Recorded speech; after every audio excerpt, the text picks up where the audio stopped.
como que esses micro-organismos eles podem causar doenças. Como que acontece aí a interação entre o micro-organismo e o hospedeiro, que faz com que esse micro-organismo cause doenças, né? Então, qual é aí a relação entre a presença do micro-organismo na nossa vida e o nosso mecanismo de defesa? Então, vamos lá, vamos entender um pouco qual é a relação dos micro-organismos com as nossas vidas. Bom, você já sabe aí que os micro-organismos, eles são encontrados em quase todos os ambientes. Eles estão presentes aí no solo, na água e no ar. E eles contribuem de modo essencial na manutenção e no equilíbrio dos organismos vivos e também dos elementos químicos do nosso ambiente. Quando a gente pensa em micro-organismo, a nossa tendência é associar esses micro-organismos apenas a infecções incômodas, né? Então, a transtornos comuns, como por exemplo ali alimentos deteriorados ou alimentos que causam parasitoses intestinais ou outras doenças mais severas, por exemplo, como a AIDS, tá? No entanto, a maioria dos micro-organismos, na verdade, vão auxiliar na manutenção do equilíbrio da nossa vida e do meio ambiente. Então, nós temos aqui diversas aplicações dos micro-organismos. Sejam elas aplicações comerciais, como, por exemplo, na síntese de produtos químicos, como as vitaminas, os ácidos orgânicos, as enzimas, nos processos de produção de álcool e de outras drogas, como também na indústria de alimentos, nos processos fermentativos, como na produção de iogurte, de vinagre, de picles e de bebida alcoólica. Esses micro-organismos, eles também estão presentes no meio ambiente, atuando aí na reciclagem de nutrientes, na fixação de nitrogênio e também na biorremediação, onde nós utilizamos aí a recuperação de áreas afetadas que estão contaminadas utilizando micro-organismos, como por exemplo as bactérias e as leveduras. Esses micro-organismos, de acordo com a sua fonte de energia, eles podem ser classificados como, por exemplo, quimio-organotróficos. Quimio-organotróficos são aqueles que vão oxidar os compostos orgânicos. Ou quimiolitotrófico, o que ele vai fazer? Ele vai oxidar compostos ali inorgânicos. E os fototróficos que vão oxidar a luz, então vão utilizar ali a oxidação através da luz, tá? E com relação à sua fonte de carbono, que é importante para o seu metabolismo, eles podem aí ser basicamente heterotróficos, que são aqueles que não produzem o seu próprio alimento, então eles vão ali consumir produtos prontos e esses produtos são orgânicos, e os autotróficos, que são aqueles que produzem o seu próprio alimento e vão utilizar aí compostos inorgânicos como o gás carbônico. Então, o processo de fotossíntese é um processo de autotrofia, por exemplo, que as cianobactérias vão utilizar aí do gás carbônico para a produção de glicose, tá? Bom, quando a gente pensa na aplicação industrial ou comercial desses micro-organismos, hoje eles são bastante importantes aí na indústria farmacêutica, como, por exemplo, na produção de antibióticos e também na produção de insulina. Você já sabe que esses micro-organismos, eles são importantes, por exemplo, na produção de antibióticos, quando a gente fala da penicilina. A penicilina, ela é um antibiótico que foi descoberto ao acaso por Alexander Fleming, quando ele estava ali semeando bactérias Staphylococcus aureus numa placa de Petri e cresceu junto um fungo que é o penicillium. Durante o seu metabolismo secundário, ele acaba produzindo uma toxina e essa toxina é a penicilina, né, que acaba matando os Staphylococcus aureus. Ela tem esse nome de penicilina porque o fungo produtor é o penicillium. Mas hoje também nós temos, por exemplo, com o uso da tecnologia do DNA recombinante, a utilização de bactérias para a produção de medicamentos, como por exemplo a insulina. A insulina, ela é o quê? É uma molécula bastante importante no nosso corpo para o metabolismo da glicose. Então, ela vai aí atuar captando a glicose do nosso sangue e reduzindo a nossa glicemia plasmática. Tanto que quando o indivíduo ele tem um problema com a insulina, ele tem uma doença chamada diabetes mellitus, tá? Esse indivíduo que tem diabetes mellitus, ele precisa então utilizar de aplicações de injeções de insulina, tá certo? Como a gente precisa da insulina em uma grande produção, em uma grande quantidade, foi utilizada essa tecnologia do DNA recombinante, então, para produzir o quê? Para produzir insulina através de bactérias. Professora, como que a gente consegue produzir uma molécula que é utilizada no homem, no humano, uma molécula tão importante como a insulina em uma bactéria? Então, vamos lá, vamos entender essa produção de insulina. Bom, então aqui, a tecnologia do DNA recombinante foi importantíssimo. Por quê? Porque através dela a gente conseguiu produzir a insulina. Então, aqui a insulina, eu trago esse exemplo porque ela é uma das primeiras moléculas aí que a gente conseguiu produzir através de biologia molecular, então através de engenharia genética, que foi aprovada para uso em humanos, tá? Então, no que consiste essa técnica? Basicamente, a gente extrai das células humanas o gene que produz a insulina. Então, aqui nós temos o quê? Nós temos aqui uma célula eucarionte. Nessa célula eucarionte, nós temos um gene que, quando expresso, produz essa proteína, que é a insulina. Então, a insulina, ela é uma proteína importante para o funcionamento do nosso corpo. As células bacterianas, como a Escherichia coli, ela tem uma estrutura, um elemento genético extracromossômico, que é o plasmídio. Esse gene produtor de insulina da célula humana, ele é inserido nesse plasmídio, porque esse plasmídio ele tem material genético, mas material genético bacteriano. E agora, essa célula recombinante, essa molécula recombinante, perdão, não é uma célula, né? Essa molécula recombinante, que é esse plasmídio recombinante, ele vai ser introduzido em uma outra bactéria, que é a E. coli. Como a E. coli ela tem um tempo de multiplicação muito rápido, então a cada 20 minutos, essa E. coli ela vai dobrando a sua população. Pense que depois de 10 horas, 20 horas, quanto de E. coli não foi produzido? Então aqui, através da multiplicação da célula bacteriana de forma acelerada, a gente consegue extrair uma grande quantidade de insulina, tá? Então depois aqui, que essa bactéria E. coli se multiplicou e produziu essa insulina, a insulina ela vai ser extraída, vai ser purificada e vai ser utilizada como medicamento para aqueles pacientes que necessitam dela. Então veja aí a importância dos micro-organismos também na tecnologia do DNA recombinante. Bom, quando a gente fala aqui da relação dos micro-organismos com as doenças humanas, nós temos que pensar que alguns micro-organismos eles podem afetar a saúde, tá? Embora aí a minoria seja considerado patogênico, nós temos micro-organismos que por algum motivo eles podem vencer aí as nossas barreiras de proteção e causar as doenças, tá? Então aqui tem 2 pontos que é importante que você saiba. Primeiro, nós temos a microbiota. A microbiota são aqueles micro-organismos que colonizam os diversos tissues anatômicos do nosso corpo e ela é importantíssima aí para a nossa sobrevivência. E temos os nossos mecanismos de defesa, que é a nossa imunidade, tá? Professora, como que esse micro-organismo pode causar uma doença?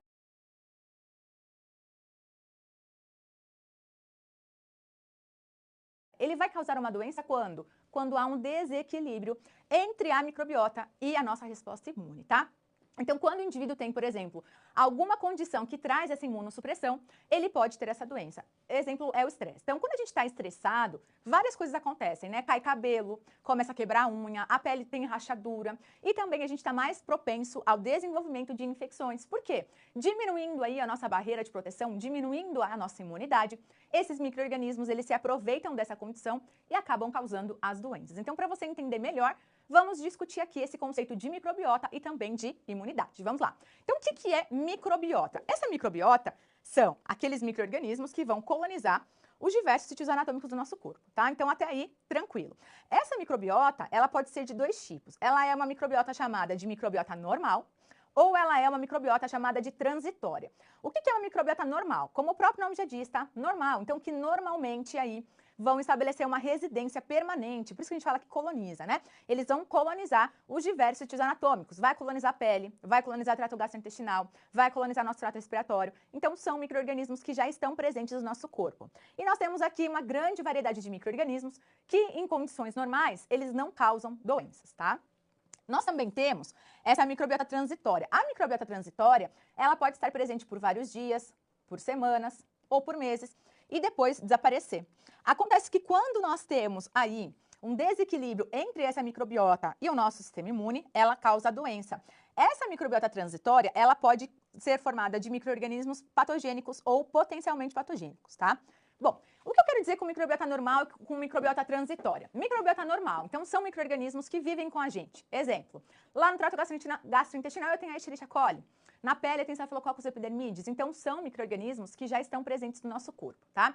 O que é uma microbiota transitória? Que vai estar presente por dias ou por horas. Exemplo, toquei na bancada. Toquei na bancada, eu contaminei a minha mão com micro-organismos que estavam onde? Que estavam na bancada. O que eu faço? Eu vou lá e lavo as minhas mãos. Então, a lavagem de mãos é tão importante, por quê? Porque ela faz com que, durante a lavagem correta ali das mãos, utilizando o álcool 70, a gente consegue eliminar essa microbiota transitória. Se eu não lavo as mãos, esses micro-organismos que estão aqui transitoriamente, se eu coloco na minha boca, o que vai acontecer? Eles vão causar uma doença. Se eu coloco nos meus olhos, eles vão causar uma doença. Então, como que esse micro-organismo causa a doença? Nós temos 2 conceitos importantes que você precisa saber diferenciar, que são doença e infecção. O que são eles? Vamos lá.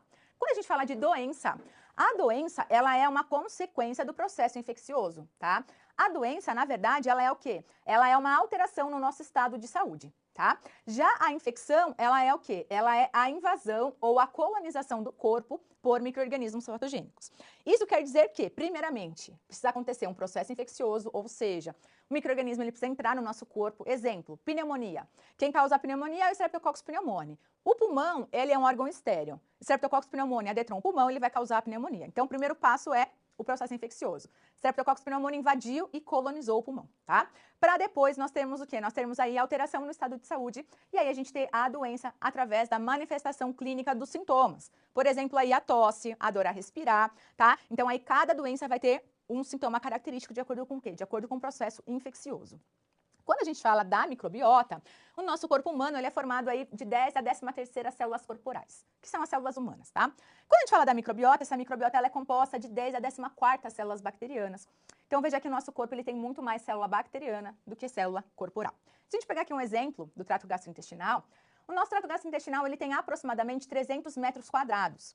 Dentro desses 300 metros quadrados, veja lá, nós temos entre 200 e 500 espécies. É muita bactéria, tá? De aproximadamente 50 gêneros diferentes. Nós temos aí nesse trato gastrointestinal bactéria gram-positiva, bactéria gram-negativa. Então, veja que nós temos muitas bactérias no nosso trato gastrointestinal, tá? Se a gente analisar aí no peso seco das nossas fezes, a maior parte desse peso seco é formado por bactérias, não é formado por resto de matéria orgânica, tá? Então, é formado por bactérias. Aproximadamente em 1,2 a 1,5 quilos de bactérias.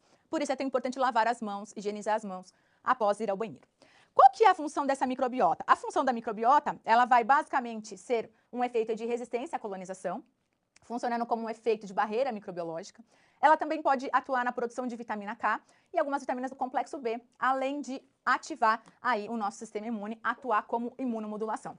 Professora, eu não entendi, como assim essa microbiota ela faz um papel de barreira de proteção? Se a gente pensar, por exemplo, vamos supor que você saiu da aula ali, lá na esquina tinha um lanchão bem gostoso, né? Aquele lanchão lá cheio de molho, cheio ali de cremosidade. Bom, ali nós temos um ambiente onde muitas vezes a pessoa que está manipulando aquele alimento não tem muitas condições de higiene, tá? Logo, esse alimento ele vai estar cheio do quê? Ele vai estar cheio de bactérias. Então, quando eu falo em resistência antimicrobiana, imagina assim, imagina que lá no seu intestino você já tem as bactérias que colonizam o seu corpo, tá? Quando você come esse lanche, esse alimento que está cheio de bactérias, essas bactérias exógenas, elas tentam também colonizar o seu trato gastrointestinal. Acontece que lá nós temos quem? As bactérias que fazem parte da nossa microbiota. Então, elas acabam fazendo o quê? Elas acabam fazendo um efeito de barreira microbiológica, elas ficam brigando entre si. Brigando como? Brigando através do quê? Através de sítios de colonização, a bactéria se fixa e a outra não consegue se fixar. Através do quê? Através de produção de toxinas. Então, as bactérias que fazem parte do nosso trato gastrointestinal, elas produzem ali toxinas que matam essas bactérias exógenas. E aí, quando nós temos uma microbiota saudável, então, quando o nosso trato gastrointestinal já tem ali as nossas bactérias funcionando normalmente, se a gente come um lanche meio assim, né, meio um pouquinho contaminado, ele não vai causar uma doença, ele não vai causar, por exemplo, ali uma intoxicação alimentar. Agora, quando eu como esse lanche e eu tenho alguma condição de imunossupressão ou a minha microbiota não está lá 100%, eu posso ter aí os sintomas dessa doença do trato gastrointestinal, que é diarreia, que é vômito, que é a cólica abdominal, tudo devido ao quê? Tudo devido à ingestão desse alimento contaminado, tá? Então, essa microbiota humana, ela é importantíssima, ela é fundamental, primeiro, porque vai proteger o nosso corpo, segundo, que vai ativar o sistema imune, vai atuar na imunomodulação, e terceiro, também produz vitaminas. Bom, quando eu falo em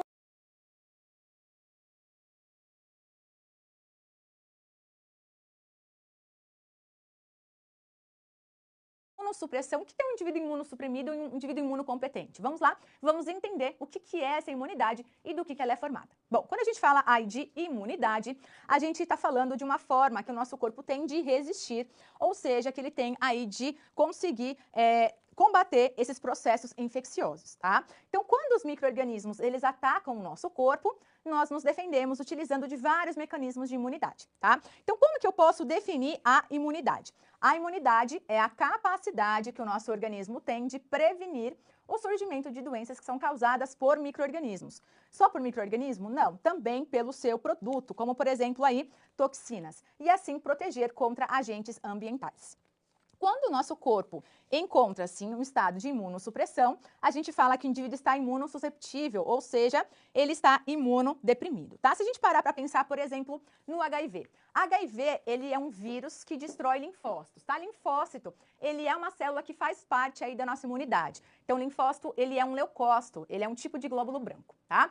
quando HIV ele entra no nosso corpo, que ele consegue ali invadir o nosso organismo, ele vai infectar que tipo de célula? Justamente os linfócitos T.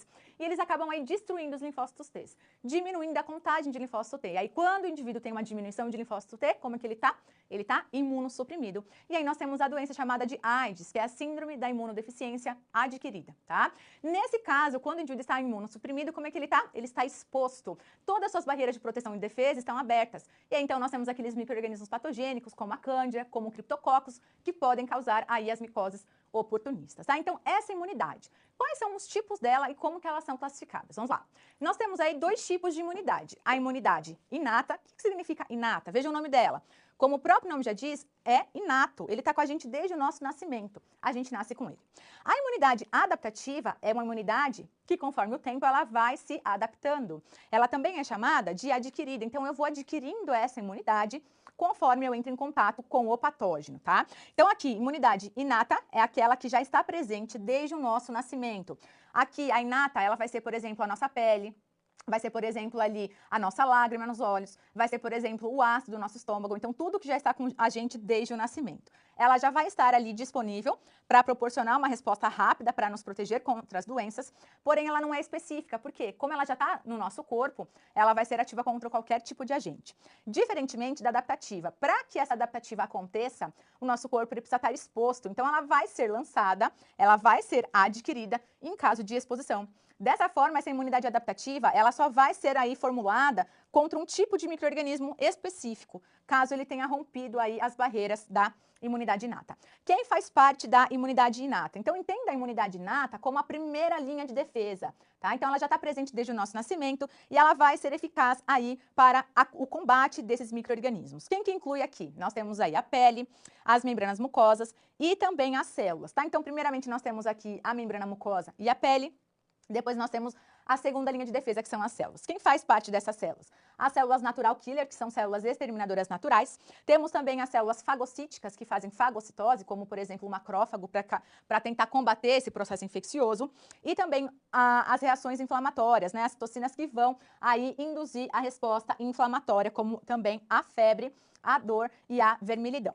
Se, porventura, essa imunidade inata falhar, o que nós temos? Nós temos a imunidade adaptativa. Essa imunidade adaptativa, ela vai ser aí específica contra determinado antígeno. Então, ela vai ser aí uma imunidade que vai ser adquirida conforme a exposição e ela vai ser dividida em imunidade celular e imunidade humoral. A imunidade celular é aquela que vai ser mediada por células. Quem são essas células? São especialmente aí os linfócitos T, tá?